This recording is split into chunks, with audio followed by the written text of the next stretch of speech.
হারাগাছের সারাই খানবাড়ির আমেরিকা প্রবাসী তরুণ রাফুল বিল্লাহ স্বাক্ষরের বাবা মা ভাই আর স্বজনদের ছেড়ে একবারে না ফেরার দেশে চলে যাওয়াটা যেন কোনোভাবেই মেনে নিতে পারছেন না কেউ।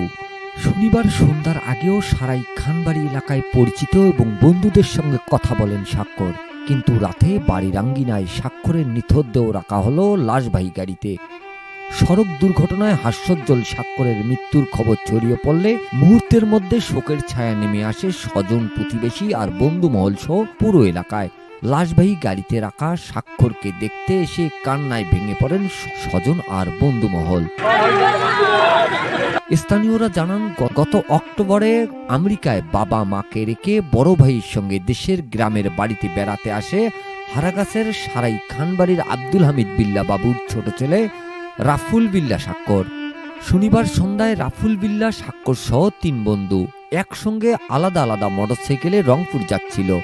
বানুপাড়া ইতিমখানা এলাকায় নিয়ন্ত্রণ হারিয়ে মোটরসাইকেল থেকে রংপুর হারাগাছ সড়কে পড়ে গিয়ে গুরুতর আহত হন রাফুল বিল্লাহ স্বাক্ষর। তাকে উদ্ধার করে রংপুরের হাসপাতালে নেওয়া হলে সেখানেই মারা যায় সে।